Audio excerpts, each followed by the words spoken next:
लास्टै सबै लास्टै खतरा पर्छ पर्बिनु होइन यहाँ हेर्नु न यस्तो यो जङ्गल नाका खरबारीमा चाहिँ नि दिउँसो बेला आगो लगाइदिएर यो चाहिँ नि हाम्रो खरबारी हो नाका हो यो अब खरबारी हामी निभाउनु गएको सन्तोष र म गएको थियौँ सके नै कति धेरै आगो ल्याइएको थियो त्यो पनि भयो पोलो दिउँसो आगो लगाइदिएर हेर्नु त यस्तो आगो रन्किया यो मास्तिर ढुङ्गा हाम्रोको अब यो पनि भ्याइनी भयो अब हामी पनि यहाँबाट निस्किनु पर्ने भयो यो छ नि यो सबै यो एरिया सबै जलेर भयो कुनै पनि बाँकी छैन यहाँ गाउँदेखि लिएर गेडी खोलाको नाका छ अब यो गेडी खोला सुरु भयो गेडी खोला नाका छ नि सबै कोल्याप्सी भयो त्यही कोल्याप्स भयो अब खै अब त्यस्तै भयो नि सबै खर मात्र अहिलेचोटि यहाँ फेरि खर काटिएन किन काटिएन कुनै त हामीलाई पनि थाहा भयो होइन यी सबै अब उहाँ ठुलो ठुलोले निभाउनु नसकेर उभिनु भयो अब अरू कोही पनि यहाँ छैन नि डाँडै जलेर भ्याइयो अब छैन बाँकी केही पनि कस्तो मान्छेहरू हुन् कि त्यो यस्तो दिउँसो बेला 10 बजी आएर आगो लाउँछन् त्यही त 10 बजी आगो लागेन ओ त्यहाँ मास्तिर कहिरो देखिया नि हो त्यो कहिराबाट आगो लगाएन आगो निभाएनन् र आगो हावाले उडाएर तल ल्याएछ म त भित्र थिएँ भित्र आगो यी फेरि यस्तो कामको बेला चलेको कोही आउने कुरो पनि भएन हेर्नु बिजोकै पार्थे नि त अनि मेरो हात खुट्टा थर थर थर थर थर थर थर काम यहाँ छ अब के गर्ने अब सबै जलेर भ्याइनी भयो मान्छेले पछिलाई होला भनेर बचाएर राखो केही चिज पनि बचाउन नपर्ने कि यता गाउँतिर त बचाएर राखो पछिलाई होला भनेर अब जलेर भ्याइनी भयो सबै त्यहाँ माथि हावा पनि यस्तो चलेछ के गर्ने यो उतापट्टि निभाउनु खोज्नुभएको खुट्टा आँच सक्नु भयो होइन यहाँ र यत्तिकै मिस्टेक भएर त्यहाँ चाहिँ नि हावा लिएर गएर सालगारी नजिकै लयो भने यो जङ्गल जल्छ यो जङ्गल फेरि परसम्म छ यो जङ्गल जल्यो भने जान्छ उता पर सरौ खोलातिर जान्छ सरौ खोला मेदी खोलातिर जान्छ यो मान्छे चाहिँ नि दुष्ट भएर बिजोग भयो के हो यार कुन सोचेर हाल्छन् यार मान्छेहरूले आगो कुन सोचेर आगो जलाउँछन् भने के सोचेर हो बियास डिके जो हुन् सबै जे थप्न मन लाउँछ ह्यासट्याग त्यही थपे हुन्छ तिनीहरूमा फेरि सबै फेरि केटाकेटीहरू छन् भन्न छैन उसहरू छैन सबै पाका गाउँमा भनेको 50+ का सबै मान्छेहरू छन् अब तिलाई अब बुढा भनियो कि भर्खरका भनियो न अब बुझेर आशर नै सबै बुझेर आइरहेका मान्छे हुन् के अरे खै अब आगो निभाउन नसकेपछि आगै चापेर त बस्नु पर्यो नि हेर्नु त कस्तो जलेछ अब छ्याक्क भ्याइयो हामी चाहिँ अलिअलि गरेको थियौँ खरबारी चाहिँ त्यहाँ चाहिँ अब भएन हाम्रो जुन खरबारी छ हाम्रो भ्याइयो उसहरूको नि भ्याइयो अब मासतिरको त अब डाँडाको कुरै गर्न पऱ्यो भने छ्याक्कै भयो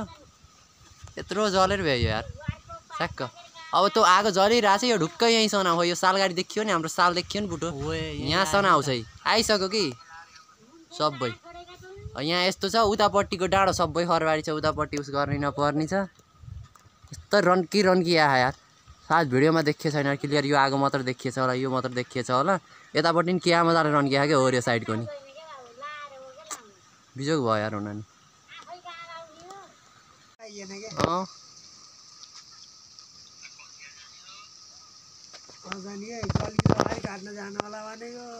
ल अब भ्याइयो अब राम भरोसा भन्ने छोड्ने भयो है हाम्रोतिर चाहिँ नि जङ्गल चलो अब जानै त पर्यो नि होइन यहाँ त आउन दिन्न पनि त्यही पनि अब हेर उस्तो जानु पर्यो नि त्यो होइन टङ्की हामीले टङ्कीमा आयो भने त निभाइहाल्नु पर्छ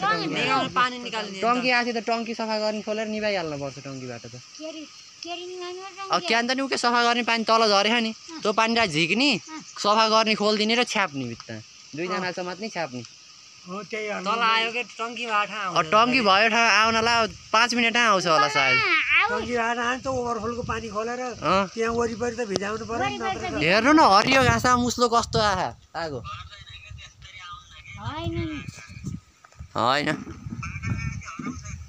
बल्ल बल्ल यी रोडैमा आसी आगो मार्न सकियो उतापट्टि त बोलिया छ सकिएन मार्नलाई उतापट्टि उस गरेर के गरेर मारियो हामीले जसो तसो हेर्नु त अब सहरबारी कालै सबै धुवा छ। ऊ हो वहाँ सालगाडी जलेर ऊ त्यस्तो मुस्लो निस्किया, त्यो मुस्लो निस्केको सालगाडी जलेर हो। यो कारवाही गर्नुपर्छ यार, यसरी आगो लाउने मान्छेलाई। यसरी मान्छेको विध्वंस पार्दिन त हुन्न नि। यतापट्टि यसरी जलेर रोक्नु है, म देखा। यतापट्टि पनि बोलिरहेछ। लौको हावाले गर्दा हावा साथ देला जस्तो छ कि चल्नलाई है। क्यार्छ पनि हावा यतैपट्टि चलिरह्यो भने त मर्छ, मर्दैन। अब हेरौँ के हुन्छ।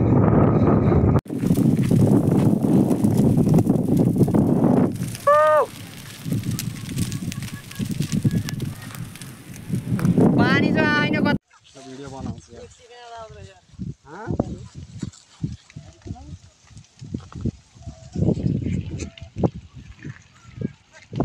सालको पातमा गयो भने कस्तो देखिन्छ क्या अब।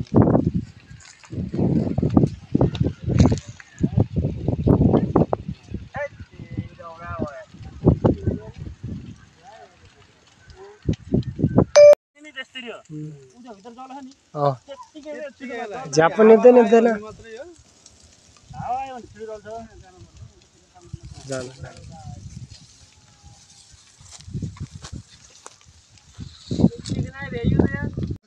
अनि यो भ्यास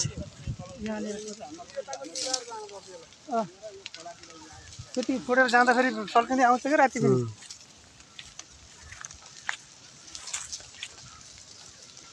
भिडियो गर्न